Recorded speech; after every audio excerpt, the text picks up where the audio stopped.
ప్రేక్షకులందరికీ నమస్కారం. ఈ అంశాన్ని ముందుగా వెలుగులోకి తీసుకొచ్చింది మన తొలి వెలుగు పృథ్వీరాజ్ గారు అండ్ పాశం యాదగిరి సార్. మేమంతా కలిసి చాలా హ్యాపీగా ఉంది, చాలా గర్వంగా ఉంది. ఈ అంశాన్ని మేము వెలుగులోకి తీసుకొచ్చినాం, ఇక్కడ దాకా తీసుకొచ్చినందుకు. సమస్య మీద మాట్లాడే ముందు ఇంకా చాలా అంశాలు ఉన్నాయి, దాని గురించి కూడా నేను మాట్లాడతాను. ఫస్ట్ అయితే ఇష్యూ మీద మాట్లాడదాం. ఈ కాటేపల్లి అన్న గ్రామము మా గ్రామానికి జస్ట్ ఒక 10 కిలోమీటర్ల దూరంలో ఉన్న గ్రామమే. మాది వలిగొండ మండలం వెల్వర్తి గ్రామం, కాటేపల్లి గ్రామం. ఇది మా ఇంటి ముందు నుంచే పోవాలి, ఒక 10 కిలోమీటర్లు పోతే గ్రామం వస్తుంది. సో ఈ సమస్యని ఎవరు బయటికి తీసుకొచ్చారు, నా దృష్టికి తీసుకొచ్చింది ఎవరనంటే ఆస్ట్రేలియాలోనే కదన్నా మీరు, లండన్లో ఉంటున్న సుభాష్ గారు, అదే గ్రామానికి సంబంధించిన ఆ గ్రామ నివాసి. ఆస్ట్రేలియాలో ఉంటున్న తన గ్రామం కోసం, లండన్లో ఉంటున్న తన గ్రామం మీద ప్రేమతో ఈ అంశాన్ని పాశం యాదగిరి సార్ ద్వారా నా ముందుకు తీసుకొచ్చినప్పుడు మేమంతా, పృథ్వీరాజ్ గారు, మేమందరం కలిసి వెళ్ళి ఆ ఇష్యూని బయటికి తీసుకొచ్చినాం. మరి గ్రామంలో ఉన్న మీరంతా ఏం చేస్తున్నారో ఒక్కసారి క్వశ్చన్ చేసుకోండి. మేము ప్రశ్నలే అడుగుతాం, ఎందుకంటే మేము ఈ పొజిషన్లో ఉన్నాం కాబట్టి. ఆ రోజు మేము అక్కడికి వచ్చి ఏం చెప్పినాం, ఒక టెంట్ వేయండి బ్రదర్, ఇమీడియట్గా తక్షణం ఒక రిలే నిరాహార దీక్ష లాంటి ప్రోగ్రామ్ ఇమీడియట్గా స్టార్ట్ కావాలి అని చెప్పినాం. ఇంతవరకు అక్కడ టెంట్ పడలే. గ్రామం యూనిటీగా లేదా, లేకపోతే మనలో ఉన్న కొంతమంది ఆ కంపెనీ వాడితో అమ్ముడు పోయినమా? మనకు మనం ఒక్కసారి క్వశ్చన్ చేసుకోవాలి. మీరు వెళ్ళిన మరుక్షణమే రేపో ఎల్లుండో ఆడ ఓ టెంట్ పడాలి. అవసరమైతే ఆ టెంటు నెల రోజుల డబ్బులు ఎవరో ఒకరిని అడగండి, వాళ్ళే ఇచ్చేస్తారు, ఇబ్బంది లేదు. గ్రామ పంచాయతీ ముందే పెట్టండి. ఒకవేళ పోలీసు వాడు తీసేయమంటే అది కూడా వార్తనే కదా, మేము రెడీగా ఉన్నాం ఇది ముందుకు తీసుకెళ్ళడానికి. సో కాబట్టి ప్రజలు మారాలి, నాయకులు మారరు. ఇప్పుడున్న రాజకీయ నాయకులు మారరు. మనం వాళ్ళని మార్చాలి, మన లైన్లోకి తీసుకురావాలి.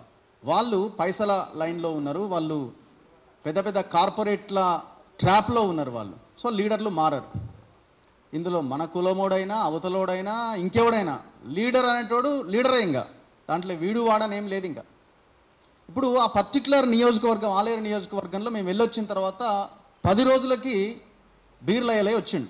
వచ్చి ఏమన్నాడు, నేను ఆ రోజు ఫోన్ లైన్లో ఆ వీడియో చేస్తున్నప్పుడు ఫోన్ లైన్లో మాట్లాడినప్పుడు కూడా ఆయనే ఒప్పుకుంటున్నాడు, అరే చాలా ఘోరం, అది చాలా అన్యాయం, ప్రజలంతా చాలా ఇబ్బంది పడుతున్నారు, నరకం ఉన్నది అక్కడ వాళ్ళకని. మరి నరకం ఉన్నది అని చెప్పిన అదే ఎమ్మెల్యే వీళ్ళతోనే ఓట్లు వేయించుకొని మరి ఆ నరకం నుంచి బయటపడేయాలి కదా ఇమీడియట్గా ప్రజల్ని. 10 రోజుల తర్వాత వచ్చిండో, హడావుడి చేసిండు, వారం రోజులు 10 రోజుల్లో మేము చర్యలు తీసుకుంటాం అన్నాడు, చలో అవతల పడ్డాడు. ఇంతవరకు నో యాక్షన్. ముట్టడించాలి ఎమ్మెల్యే ఇంటిని మీరు అందరు పోయి. ఎందుకు చేయదు ఇది? మేము ఆ రోజు కూడా అన్నాం, ఎమ్మెల్యే క్యాంప్ ఆఫీస్ ఆడ పెట్టాలి, మీరు వచ్చి అక్కడ నివాసం ఉండాలి అవసరమైతే వచ్చి అని. పొల్యూషన్ కంట్రోల్ బోర్డ్ టోటల్ అవినీతి మత్తులో ఉంది. సనత్ నగర్ దగ్గర ఉంటుంది ఆఫీసు. అంతా దాదాపు మరి 5-10% ఏమైనా మంచి ఎంప్లాయీస్ ఉంటే మనకు తెలియదు, కానీ నిర్ణయాలు తీసుకునే పరిస్థితిలో ఉన్న ఆఫీసర్లు దాదాపు దొంగలే అంతా. మేము ఇది ఒకటే కాదు, పొల్యూషన్ మీద రాబోయే రోజుల్లో తెలంగాణలో అత్యంత పెద్ద ప్రమాదం రాబోతున్నది. 29 ఇథనాల్ కంపెనీలు అనుమతి వచ్చి పెట్టడానికి రెడీగా ఉన్నాయి. రెడీగా ఉండండి, ఇక సావడానికి రెడీగా ఉండండి. తెలంగాణ 29 ఇథనాల్ కంపెనీలు. దిలావర్పూర్లో అక్కడున్న ప్రజలు అడ్డుకున్నారు. ఆర్డీఓ వస్తే, ఆర్డీఓ బండిని ఎత్తేస్తే దెబ్బకు ప్రభుత్వం దిగొచ్చి వెనక్కి తీసుకుంది. పెద్ద ధన్వాడలో కేసులు పెట్టిరు, జైళ్ళ పాలు చేసిరు, నానా ఇబ్బందులకు గురి చేసిరు. అది అక్కడ జస్ట్ అట్లా ఆగింది, ఇంకా అది పూర్తిగా ఆగలే. చిత్తనూరులో గతంలోనే అది కంప్లీట్ అయింది, అక్కడ ప్రజలు నరకం చూస్తున్నారు. ఇంకా అట్లాంటి కంపెనీలు ఇంకొక 25 రావాల్సి ఉన్నాయి, పర్మిషన్స్ వచ్చి రెడీగా ఉన్నాయి. ఇది మనం ఆలోచించాలి. రెండో పాయింట్, చాలామంది అంటుంటారు ఇప్పుడు ఇక్కడ 2 కంపెనీలు ఉన్నాయి కాటేపల్లిలో. ఒకటి మార్వాడి వాడిది ఒక కంపెనీ ఉంది, రెండోది బీసీకి సంబంధించిన ఇక్కడ రాజేంద్ర నగర్ ఎమ్మెల్యే ప్రకాష్ గౌడ్కు చెందిన అల్లుడ మనవడికి సంబంధించిన ఇంకో కంపెనీ ఉంది, మహేష్ గౌడ్కి సంబంధించిన ఇంకో కంపెనీ ఉంది. మనం ఒక్కడి దగ్గరికే పోలే, రెండింటి దగ్గరికి పోయి వాళ్ళ యొక్క కంపెనీల మీద మాట్లాడడం జరిగింది. ఎందుకంటే ఇప్పుడు ఈ మార్వాడి ఇష్యూ నడుస్తున్నది కదా, అంటే మన కమిట్మెంట్ ఏంది అని చెప్పడానికి ఈ అంశాన్ని నేను ముందుకు తీసుకొస్తున్నా. అంటే మార్వాడి గో బ్యాక్ అంటారు, వీళ్ళు ఒక వర్గానికి, ఒక కులానికి వీళ్ళు అనుకూలంగా వ్యవహరిస్తున్నారని అంటున్నారు కదా. మా కమిట్మెంట్ గురించి మేము చెప్తున్నాం. అక్కడ ఒక బీసీ అదే బీసీ ప్రజలని, ఎస్సీ ప్రజలని, ఎస్టీ ప్రజలని, మిగతా అన్ని కులాల ప్రజలని ఆ పొల్యూషన్తో ఇబ్బంది గురి చేస్తున్నాడు. వాడు బీసీ అయినా ఇంకోడైనా వాడు కూడా కల్ప్రిటే కాబట్టి వాడిని కూడా తీసేయాలంటున్నాం. ఎందుకంటే ఇప్పుడు ఆ మార్వాడి ఇష్యూ నడుస్తున్నది కాబట్టి మేము ఈ అంశాన్ని ప్రధానంగా చెప్పదలుచుకున్నాం. ఇది మా కమిట్మెంట్. నాకు ఫోన్లు చేశారు, మార్వాడి నుంచి రాలే కానీ మన వాళ్ళ దగ్గర నుంచి వచ్చింది. ఆ వీడియోలు తీసేయాలి దయచేసి, అయిపోయింది, మనం ఏదో చేసుకుంటున్నాం, మనమే కదా, మనోడైనా ఇంకెవడైనా వీడియోలు డిలీట్ చేయడమే కాదు, రెండోసారి మేము అక్కడికి వస్తాం మళ్ళీ అని చెప్పడం జరిగింది. This is our commitment. So ఇట్లాంటి విషయాల్లో వెనక్కి తగ్గే ఆలోచన లేదు. బీసీ వాదం గురించి మాట్లాడతాం, వాళ్ళు తప్పు చేస్తే అందులో కల్ప్రిట్స్ ఉంటే వాళ్ళని ఎత్తి చూపే ప్రయత్నం చేస్తాం. మార్వాడి అంశం మీద మాట్లాడతాం, ఎవరైనా వాళ్ళకు అనుకూలంగా మాట్లాడుతున్న వాళ్ళు ఉంటే వాళ్ళని ఎండగడతాం. తెలంగాణలో వృత్తి వ్యాపారాలు చేసుకుంటున్న మన వర్గాలని అన్యాయం చేస్తున్న వాళ్ళ మీద ఈ పోరాటం కొనసాగుతుంది. ఇవన్నీ మనం మాట్లాడుతుంటే చాలా సింపుల్గా నిన్న మధ్యాహ్నం నుంచి ఏమో స్టార్ట్ చేశారు, నా మీద విపరీతమైన ట్రోల్ స్టార్ట్ చేశారు. అందరి ఫేస్బుక్లో అందరి ఇన్స్టాలో అది కనబడుతుంది. వీడు అర్బన్ నక్సలైట్ అని తనకు తానుగానే ప్రకటించుకుంటాను. నేను మళ్ళీ చెప్తున్నా, ప్రజల కోసం ప్రశ్నించడం అర్బన్ నక్సలైట్ అని అంటే అనుకోండి అని చెప్తున్నా. నా పేరు ముందు ట్యాగ్ లైన్ పెట్టుకోండి, ఇబ్బంది లేదు.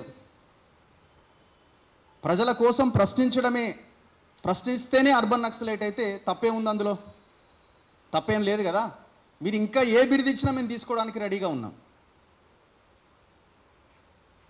విపరీతం నాకు ఒక 50-100 మంది అరే ఏంది ఇట్లా పెడుతున్నారంటే ఫ్రీ పబ్లిసిటీ అని చెప్పిన నేను. ఫ్రీ పబ్లిసిటీతో పాటుగా ఇంకా ఈ అంశాన్ని ముందుకు తీసుకెళ్లే ప్రయత్నం చేస్తున్నారని మనం భావిస్తాం.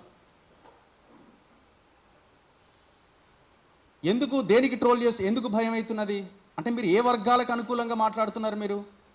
మీరు తెలంగాణలో ఉన్న వర్గాలకు అనుకూలంగా పనిచేస్తున్నారా, లేకపోతే ఎవడో ఉత్తరాదిలో ఉన్న వర్గాలకు అనుకూలంగా మీరు మాట్లాడదలుచుకున్నారా?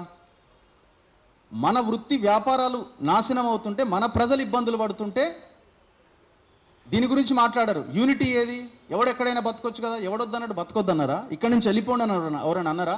అట్లా అనేవాళ్ళని కూడా మేము కాదని అంటున్నాం. బతకండి, ఇక్కడి కల్చర్ని గౌరవించండి. ఇక్కడి ప్రజలకి దాదాపు 70-80% వృత్తి వ్యాపారాలు, మీరు చేసే బిజినెస్లో, మీరు చేసే పనిలో ఉద్యోగులుగా నియమించే అవకాశం ఇక్కడి ప్రజలకు ఉండాలి. స్థానికత అన్నది చాలా కీలకం కదా ఇక్కడ. మరి ఆ ప్రయత్నం జరగకుండా మిమ్మల్ని నాశనం చేస్తాం, మీ మీద యుద్ధం చేస్తాం అంటే మేము యూనిటీగా ముందుకు తీసుకెళ్ళిపోవాలనా? ఈ పోరాటం ఆగే ప్రసక్తే లేదు. మీరు ట్రోల్ చేసినంత మాత్రాన డోంట్ కేర్. మళ్ళీ చెప్తున్నాం మేము ఈ వేదిక నుంచి, ఆనాడు మమ్మల్ని రోడ్డు మీద నుంచి పట్టుకపోయి జైలుకు పంపించినప్పుడే అసలు ఎవడు తీసుకుపోతున్నాడని తెలియనప్పుడే మేము భయపడలే. ఎవడరా భయ మీరని మాట్లాడినాం. ఎవడు భయపడతాడు? మీ ఛానల్ని అన్సబ్స్క్రైబ్ చేసుకోండి. So what? ఎవరైతే మా ఛానల్లో మంచి కంటెంట్ వస్తుందని భావిస్తారో వాళ్ళే ఛానల్ చూస్తారు, వాళ్ళే సబ్స్క్రైబ్ చేసుకుంటారు. మీరు అన్సబ్స్క్రైబ్ చేయండి అన్న తర్వాత ఇంకొక 5,000 మంది పెరిగిరు.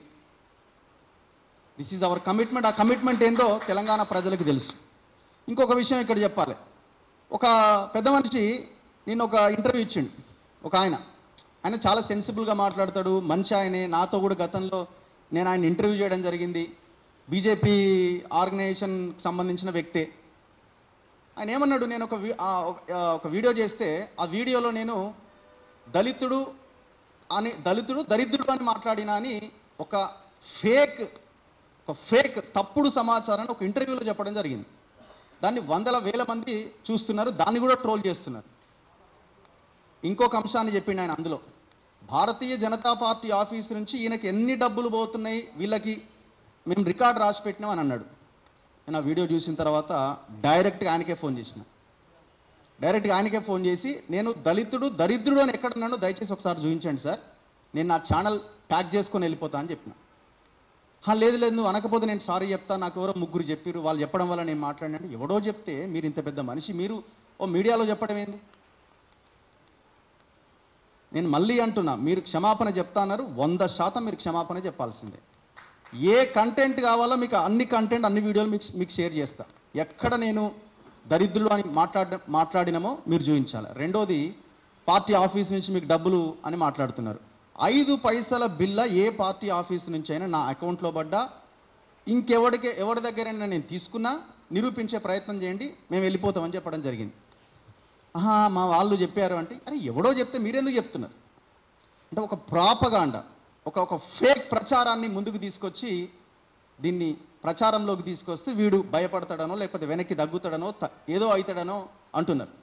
తగ్గే ప్రసక్తే లేదు. ఇది ఇక్కడ సబ్జెక్ట్ కాదు అని అనుకోవచ్చు, కానీ ఇది సబ్జెక్టే. ఎందుకంటే ఆ లీడర్లు ఎవరైతే మాట్లాడుతున్నారో, ఎవరైతే ఈ రకంగా సోషల్ మీడియాలో ట్రోల్ చేస్తున్నారో, వెళ్ళండి కాటేపల్లి ప్రాంతానికి, కట్టుకోండి ఇల్లు అక్కడ మీకు దమ్ముంటే. వెళ్ళండి పెద్దదాన్ని వాడ ఇథనాల్ ఫ్యాక్టరీ కడుతున్నారు, అక్కడ మీరు ఇల్లు కట్టుకోండి, వాడిని క్వశ్చన్ చేయండి ఫస్ట్. నేను ఎవ్రీడే చెప్పేది ఒకటే, ఈ తెలంగాణలో మొత్తం గ్యాంగ్ రేపే. ఇక అంటే పార్టీలన్నీ ఒక దగ్గర జమ అయిపోయినాయి అంతా. ఇక్కడ పార్టీలు లేదు, కేవలం పైసలు మాత్రమే ఉన్నాయి, కేవలం పదవులు మాత్రమే ఉన్నాయి. అందుకే మనం ప్రతిరోజు అదే చెప్తున్నాం, వీళ్ళంతా కలిసి పనిచేస్తున్నారు. వీళ్ళంతా ఎందుకు మీరు మేము బయటపెట్టిన కుంభకోణాల, స్కామ్ల, రియల్ ఎస్టేట్ మాఫియాకి సంబంధించిన వాటి మీద మీ పార్టీ ఆఫీసులలో మీకు దమ్ము ధైర్యం ఉంటే ప్రెస్ మీట్లు పెట్టి మాట్లాడతారా? చలో, నేను సవాల్ చేస్తున్నా, చేయండి. నేను చేసిన వీడియోలను మీకు ట్రోల్ చేయండి దమ్ముంటే. మేము చాలా గర్వంగా చెప్తున్నాం, 25 ఎకరాల భూమి మనం కాపాడగలిగినాం. 200 కోట్ల రూపాయల డబ్బులు, ఒక రకంగా ఆ వాల్యూ ప్రభుత్వ ఖజానాలో నిలబడ్డది. లేకపోతే ఇవాళ కథం. ఇట్లా ఎన్నో చేసినాం. మీరు మా కమిట్మెంట్ని క్వశ్చన్ చేయలేరు, చేసే అవకాశం ఆ ఛాన్స్ మేము మీకు ఇవ్వం. మీరు అనుకుంటుండొచ్చు వీడిని బ్లేమ్ చేయొచ్చు, వీడిని డ్యామేజ్ చేయొచ్చు అని. ఎవరికి డ్యామేజ్ చేస్తే, ఛానల్ చూడకపోతే మూసేసుకుంటే నా పని నేను చేసుకుంటా. ఏ ఛానల్లో పనిచేసి నాకు 2-3 లక్షల జీతం వస్తుంది. నష్టం ఎవరికి జరుగుతుంది? ఇక్కడ ప్రజలకి జరుగుతుంది. అలా అని చెప్పి మేమేమి వదిలేసి వెళ్ళిపోం. గొంతులో ప్రాణం ఉన్నంత వరకు న్యాయం కోసం కొట్లాడతాం, ధర్మం కోసం కొట్లాడతాం. మేము పొలిటీషియన్స్గా, మేము రాజకీయాల్లో లేము. రాజకీయాల్లోకి రావాలన్న ఆలోచన కూడా మాకు ఇప్పుడు లేదు. చేసుకోండి, ఏం చేసుకుంటారు, అది ఎవరైనా కావచ్చు. దీనికి మతానికి, దీనికి కులానికి ఎలాంటి సంబంధం లేదు. మేము ఏనాడు మాట్లాడలేదు మతం గురించో, ఇంకో దాని గురించి. మేము ఒకటే మాట్లాడుతున్నాం, దోపిడీదారులు, ప్రజలు, సమానత్వము, పేదలు, నిరుపేదలు, ఆర్థిక అసమానతలు, ఈ అంశాల మీదనే మా చర్చ ఉంటుంది, మా వీడియోలు ఉంటాయి. సో ఈ కాటేపల్లి ఇష్యూలో మనమే మారాలి, మనమే ఇంకా అడుగు ముందుకేయాలి. అవసరమైతే ఈ సమావేశం ఊర్లోనే పెడదాం. బీర్లాయిల ఎమ్మెల్యే రెస్పాండ్ కావాల్సిందే, ఈ కంపెనీ మూసేయాల్సిందే. మారవాడి వాడు ఉండని, ఇంకెవడన్నా ఉండని, మనవడన్నా ఉండని, ఈ గ్రామాన్ని నాశనం చేస్తున్న ఈ కంపెనీ కోసం నిలబడతాం, కలబడతాం, కొట్లాడతాం. అల్టిమేట్గా కంపెనీ అక్కడి నుంచి తీసేసేంత దాకా ముందుకెళ్ళే ప్రయత్నం చేస్తాం. ఏ ఎక్స్టెంట్కైనా ముందుకెళ్ళే ఆలోచన మేము చేస్తాం. ధన్యవాదాలు అందరికి. Thank you very much.